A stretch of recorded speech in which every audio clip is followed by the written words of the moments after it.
кога во половината на 19 век се изградива првите пруги во Европа и на дивиот Балкан започна да се реализира идејата за градење на железница која ќе го поврже запад со исток. Линијата во сушност требаше да оди од Виена кон Солун и од Виена кон Истанбул. Линијата Виена-Солун требаше да помине преку Македонија. Во 1870 година Турската империја распиша зајам за градење на оваа пруга, концесијата ја повери на баронот Хирш и градењето започна. Во делници пругата од Солун на 9 август 1873 година стигна до Скопје. За наша несреќа, железницата која беше замислена да експлоатира во политичка, економска и војна смисла, донесе повеќе новини, ја поврза Македонија, до тогашната темна Македонија со назадни пазаришта, ги отвори на запад, на исток, ги отвори кон Солун, ја поврза Македонија со цела Европа.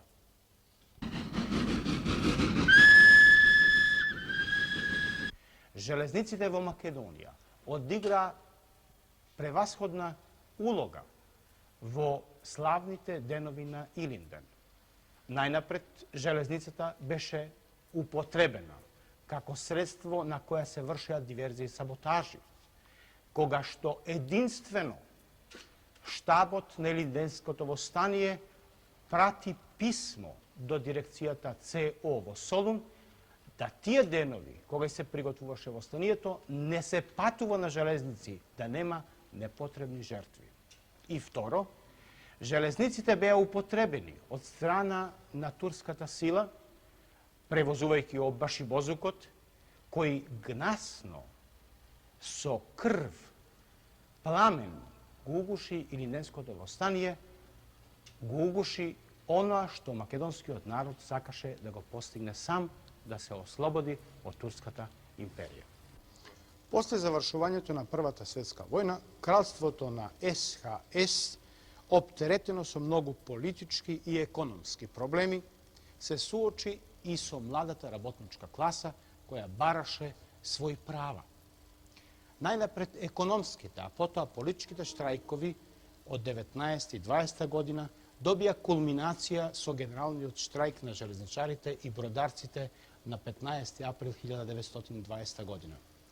Тоа се славни денови, кога железничарите на чело на работничката класа на Југославија прават таков штрајк од што замира стопанскиот и политичкиот живот во целата земја. И исплашената буржуазија на тогавашната краљевина на србите, хрватите и словенците, со терор, со жандармерија, со мобилизација на железничари, покушава да го угуши штрајкот. Но настапуваат денови кога е на 24 април 1920 година во Љубљана на Залошка цеста паѓаат и најголемите жртви на солидарноста на работниците. Тоа се денови кога железничарите суочени со бајонети од жандармеријата беа принудени да го прекинат штрајкот. Еден од документи кои го сведочи тоа е и собирот на 1. мај во Велес. На истакнатите пароли јасно се гледа дека железничарите пред да тргнат на работа после 30 април 1920 година одржуваат митинг, протестен митинг во Велес, каде што помеѓу други стои паролата "Живела железничарска победа", зарад тоа што на вистина штрајкот се сметаше и се смета како единствена победа на работничката класа за време на стара Југославија.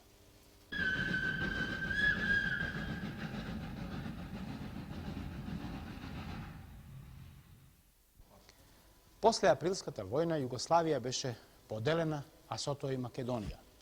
Македонија беше поделена помеѓу бугарскиот и италијанскиот, односно албанскиот окупатор.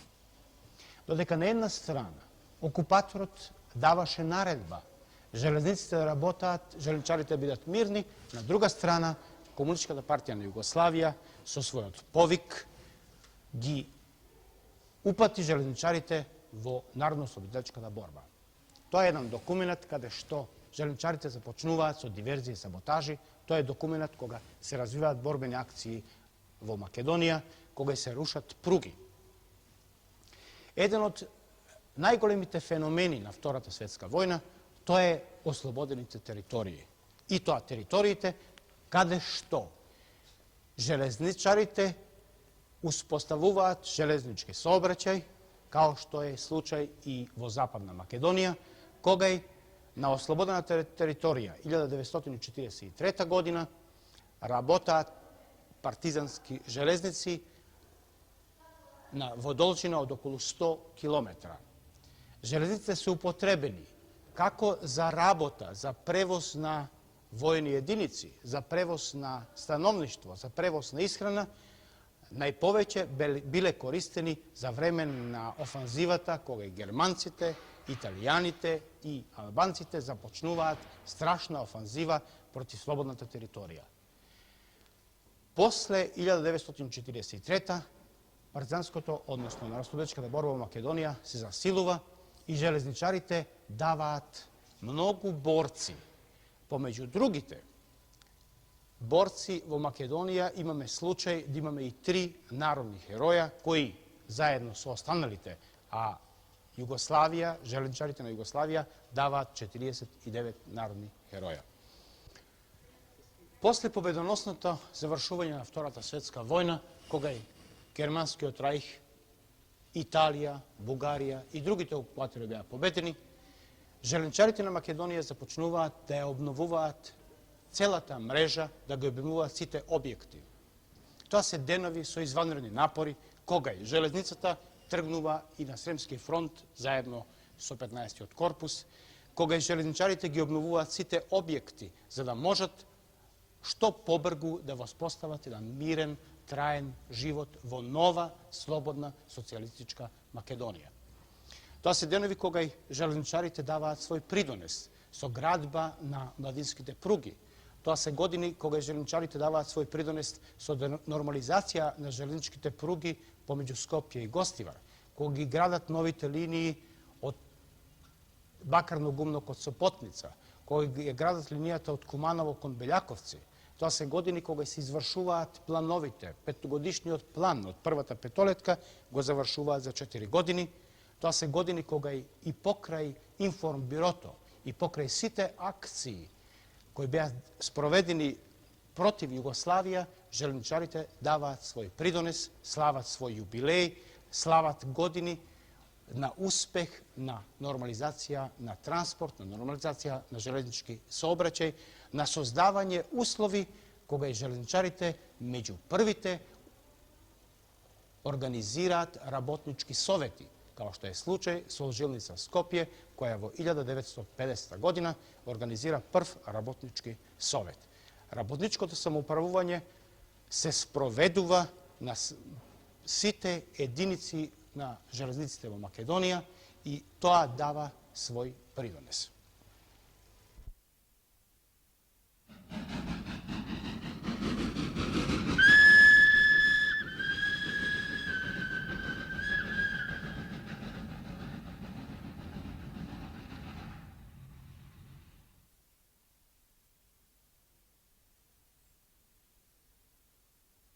Во својот развој особено заслужува внимание железничките линии. Како основен капацитет железнички во Македонија, железничките линии изнесуваат 895 километри. Во компарација со развојот и густината на саобраќајот, железничките линии во Македонија отпаѓат на 1000 километри квадратни, 26,3 километри линија, за разлика во Словенија, кај што изнесуваат железничките линии изразито поголема стапка, 60,5 километри на 1000 квадратни километри, или во Југославија 40,4 километри. Што се однесува за капацитетите на ЖТП Скопје, веднага можеме да истакнеме дека ако сме во 1955 година имале инвентарски парк на парни локомотиви, 73 парчиња, денеска таа е потпуно елиминирана, на нејзино место е доведена посовремена влеча, како што е дизел локомотиви и електролокомотиви. Инвентарскиот парк на дизел локомотивите изнесува 54, а електролокомотиви за сега има 3. Сега имаме електрифицирано пруги цирка околу 99 километри. Дел затоварен саобраќај пуштени се во ноември месец во експлоатација, а во тек сме да се тоа позабрзано активира и Скопскиот јазил со електровлеча.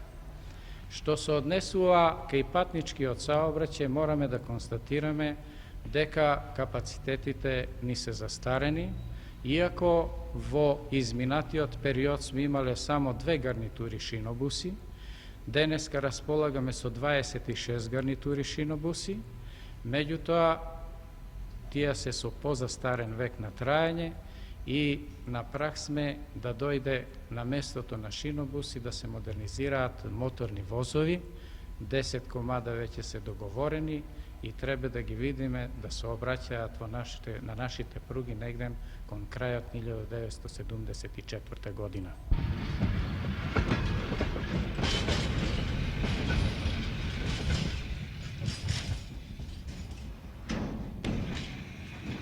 Нашата работна организација која е број од 7300 работника, а распространета на целата република. Сигурно имаше потреба со уставните амандмани како специфична организација да се темелно разгледат условите, дали постојат да се ние стварно организираме во склопот на уставните амандмани кои ги захтеваа по прописите. Сега моментално се организира 10 основни организации на Сдружен труд. Меѓутоа, после известна дискусија по собирите на избирачите, се дојде до заклучок треба да останеме ние 9 основни организации на Сдружен труд, со тоа заедничките служби да како такви отпаднат, бидејќи не покажува некоја целисходна вака технолошка целина, пак тие како такви од соборите на избирачи беше тоа окинато. Идниот работнички совет ќе се состои од 40 члена, Централен работнички совет. Секоја основна организација диригира по 4 без оглед на бројот на членовите, бидејќи наша основна организација има една преку 2300, саобраќајни погон завлечили до 600, а имаме основни организации со 120 души, и пак и тие што се 120, тие што има 2400 или 2300, тие делегираат пак по 4 делегата. Тоа значи да заснова на паритетната основа за во предпријатието. Во нашата работна организација, според уставните амандмани, ќе постојат 9 основни организации на Сдружен труд. Соодветно на тоа ќе се конституираат 9 конференции на основни организации на ЕСКА, кои што ќе делегираат своји делегати во единствената конференција на ЖТП Скопје, која што ќе брои 57 членови и која што ќе има како извршен орган, извршно тело, комитет кој што ќе брои од 11 до 13 члена. Во нашата работна организација во Скопје, во Скопскиот јазил, има околу 2000 членови на ЕСКА. Изборната активност е сватена многу посериозно и многу поорганизирано отколку во претходните периоди, бидејќи е јасно дека од избраните раководства ќе зависи целокупната натамошна активност на организацијата во предпријатието, така да критериумите за избор на новите раководства беа да се изберат оние комунисти кои што ќе бидат навистина јасно и идејно определени, самоиницијативни, честни и вредни, кои што во секој поглед представуваат пример на работното место и во своето комунистичко однесување воопшто. Ние навистина имаме едно мало учество на непосредни производители во нашите редови, во редовите на ЕСКА. Меѓутоа, една од основните пунктови на нашата акција до сега по писмото и по писмото е да со наше делување го активно и свесно влијаеме на наголемување на бројот на непосредните производители, пред се со нашето делување и пример во базата во основните организации на Здружен труд. А мислам дека и сега во изборната активност имаме да најголем дел од избраните критериумите за избор на членови на раководствата на СК се такви да 2/3 се непосредни производители.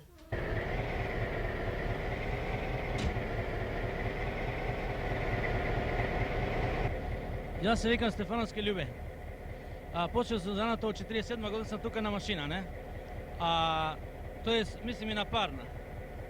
Сум од 47 година. Имал сам еден пример уште со парна, 51 година не пуштија воз на воз.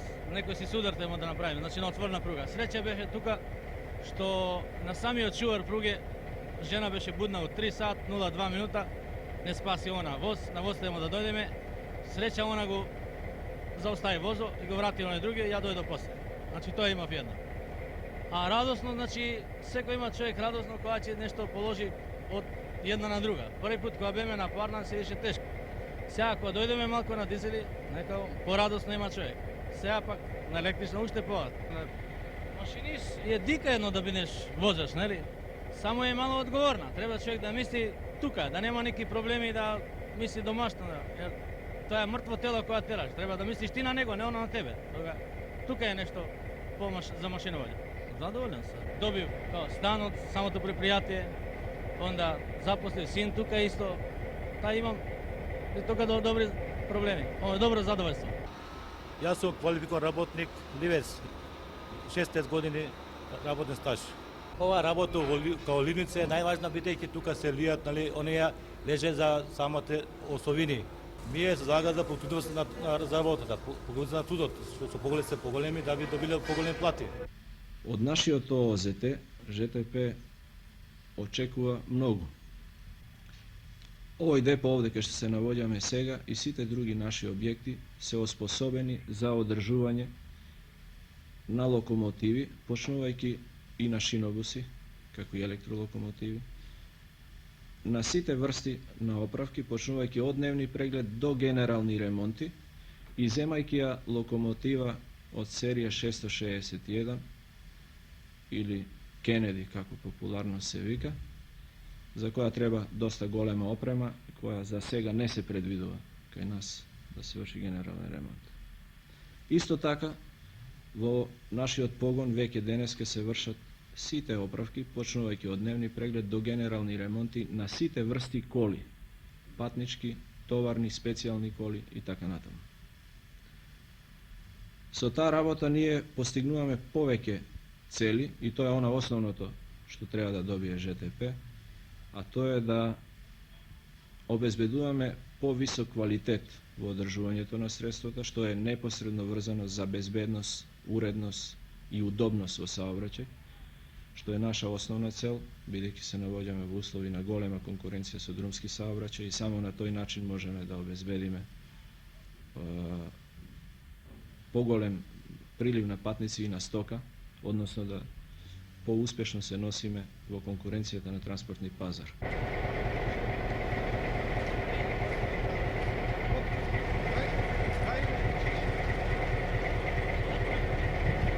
На железница су од 1947 година. Како машиновоѓа имаше доста тешкоти, пошто парна локомотива има повише одржавање, треба углеви, не треба доволни квалитет, што значи треба многу да се мучиме и со тоа тешки возови беа према Битола, тешка пруга, успон. Локомотиви неисправни доволно, а бруто мора да се влече и сме ишле Богомила Гостиражни по 2 пати, па неки пути 3 пати сме вукле возови. Дочим сега со дизел е многу полесно. За ова толку години ми бил најтежок момент сега пред година дена. Имав едно девојче пред мене вака на 200 метра која ми се фрли под воз и така ми било жao затоа што тоа беше над 17 години, 18 години и што не сум могол да го спасам затоа што суишо со голема брзина, а кратко остојање и не сум могол да го зауставам возот и девојчето загина, што значи не е до моја вина, али опет па се осеќам вака жалосно. Нараден сум моменти у животот тоа што еве ова према мојата што су дојден ја да речеме од село, па су стекнал браварски испит, па су стекнал ево квалификација за машиновоѓа, за дизел, па ево сега за електрично имам. Сега моментално имам стан. Ми се омогучило услови да добијам стан и поарен живот.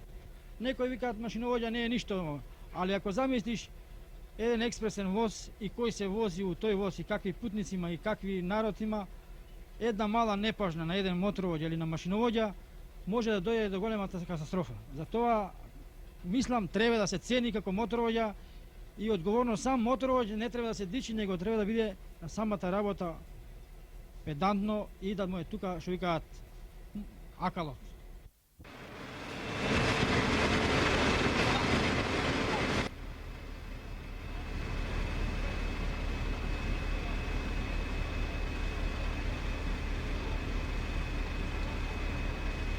Досегашна ориентација на ОЗТ сообраќајен погон Скопје при ЖТП Скопје беше да се усоврши товарниот сообраќај, така да конечно во оваа година целиот скопски чвор е пуштен. Најважни објекти се Трубарево ражна станица, Скопје товарна, Маđари, базенот Лисиче со индустријата цела кај него, потоа станица Ѓорче Петров, Скопје Север. Целосната технологија е поставена на најсовременија основа, така да уште денеска можеме да кажеме дека стопанските организации ги има сите услови за брз превоз на стоков сообраќај. Меѓутоа не е решено прашањето во патничкиот сообраќај, како што гледате тука, уште располагаме со стари објекти, разрушена станица од земјоштето и привремено направена барака, каде патниците немаат ни минимални услови за боравок пред да заминат на пат, односно од кога се вратат од пат. Така да во текот на наредна година сметаме дека ќе се пушти новиот транспортен центар, новата патничка станица, каде ги има сите услови за патниците, мислам на најсовремен и најмодерен начин.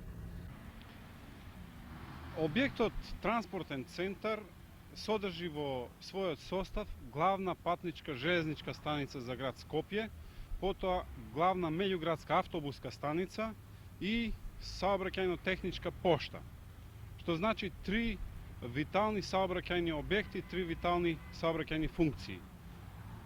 Овој објект се гради како еден од последните во состав на Скопскиот железнички јазел.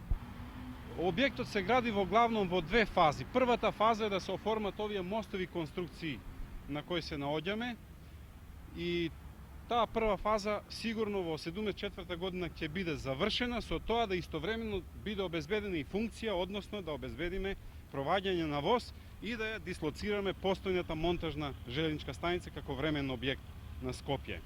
Што значи, може да се очекува објектот да биде во функција во 74 година, а во наредните години ќе уследат следните фази до комплетирање на овој објект, како што реков, да се веројатно да изгради меѓуградската автобуска станица, поштата 2 и останатиот дел од патничките простори, да речеме, комплетни чекални, билетарници, ТТ бироа, информативни служби и така. Првата фаза на овој објект чини 15 милиарди стари динари, а како проектот не е доокончан со сите фази, ние очекуваме дека втората фаза не би била поскапа од првата. Кога се зборува за стандардот, има повеќе фактори кои што влијаат на животниот стандард на нашиот работен човек, а тоа е од тука што зависи колку нашиот работник заработува во ова предпријатие и можностите да тој дојде до поголема заработувачка и како да ги потроши парите. Што се однесува за заработувачката просеко негде дека се движи по 150.000 по запослен работник, тоа може да речеме дека не е кој знае каков голем и личен доход, што може да гарантира голем друштвен стандард. Не е ни толку низок што би го натерал човекот во многу тешка положба, но со сваќањето дека стопанската организација, конкретно ЖТП, не е веќе бивша државна железница, кај што државата даваше средства, а ние тие средства ги распределувавме, не водејќи сметка, не мислам за сите, како се тие заработуваат, додека во овој момент нашата стопанска организација е стопанско предпријатие што остварува доход како и сите други останали стопански предпријатија и кој доход го распределува без да добива средства острана во вид на дотација или било какви други средства. Стамбеното прашање кај нас се решува на следниот начин. Предпријатието гради станови во собствена режија, со собствен кредит, тие станови ги распределува по погоните, а во секој погон има совет на погон, кој совет има своја комисија за стамбени прашања. Таа комисија има изградено политика, критериуми, заедно со социјалниот работник, оди по становите, прегледува и на крајот која ќе добија комплетна слика од сите положби на становите, тогаш донесуваат предлог до Советот на погон кој одлучува кому треба да му се додели станот. Во текот на 72 година ЖТП има недека околу 169 стана добијано и распределено. Јас сум железнички пензионер со 42 години работен стаж. Во железница сум работел полни 20 години како машиновоѓа. Многу сретни моменти сум проживел на железница. Многу радости, како и со мојата породица. Радосните моменти во мојот живот се раѓање, одгледување на моите деца, а така исто и во службата, што службата многу ми помагала за се, така да и сум добил од железница стан. Тој е трособен стан, оваа барака монтажна. Ќерка ми, постарата, работи на железница, веќе 14 години работен стаж. Ицата сега добила стан од железница, се вселила во него, така да можам да кажам да сум од железницата, од службата моја, кој 42 години сум јал хлеб, тоа сум издржавал фамилија тама, јас сум многу задоволен. Железницата, барем према моето мнение, од секогаш, а и денеска нарочито сега во овој напредок, представува срце на државата. Бидејќи, ако биде железницата паралисана, без неја не би могло ништо да се стори. Најнапред едно вообичаено прашање, другар Петровски, а тоа е што има најново во ваша работна организација, што се уште на јавноста не е познато? Ново кое не е познато. Веројатно на технолошки план тоа е се напорите за генерални поправки на дизел локомотивите со наши собствени снаги во новото депо. А во нашите интерни меѓучовешки и организациони односи, веројатно тоа е подпишувањето на самоуправната спогодба за здружување во Организацијата на здружен труд на 10-те зацртани основни организации на здружен труд. Познато ни е дека од 5 железничко-транспортни предпријатија во Југославија, само железничко-транспортното предпријатие од Скопје покажува рентабилност во работењето. Во што е тајната на овој успех? Веројатно е пред се заради тоа што ние сме релативно на мрежата на југославенските железници помало предпријатие.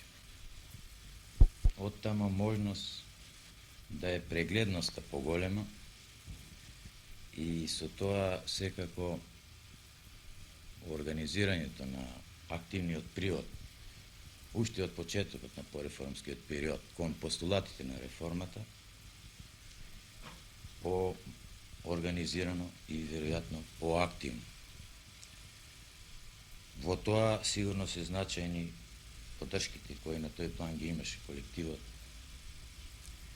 од сите општествено-политички чинители и од државните органи. Но пред се, мислам да е тоа сознанието на нашиот работен човек, да он не е државен железничар веќе, туку да е он работник, чиј доход зависи исклучиво од неговата работа и заради тоа тој почна да бара работа, а не да ја чека неа. Понатаму мислам да е односот кон простата репродукција. Во тој период, а и сега, бил секогаш на висина. Нашиот човек е бил спремен да на простата репродукција и приде најдомаќински. Во тој смисол, веројатно, треба да значи доста и вистината да ние како колектив уште на почетокот на пореформскиот период, негде уште во 67-68 година, благовременно ги развивме и организиравме многуте дополнителни дејности, комплементарни на основниот сообраќај. Разбира се, во димензии и обим какав одговараше на нашата специфика. Веројатно да на тој план има и други чинители, али јас вообразувам дека ги реков основните. Вие и вашата работна организација и голем број работни луѓе од железничко транспортно предпријатие бевте оваа година одликувани. Обикновено се вели дека одликувањето на раководителот на организацијата на Здружен труд е одликување на раководниот тим. Меѓутоа, ја ве молам, ако ги имате предвид следниве односи. Ние во сме 7500 работника, 10 основни организации на Здружен труд, према тоа 10 дејности. Оценете, ве молам, колку и јас имам право кога речем. Осеќам да е тоа стварно одликување на 100 или 200 раководни човека во предпријатите. А за мене лично обврска и многу драго признание секако.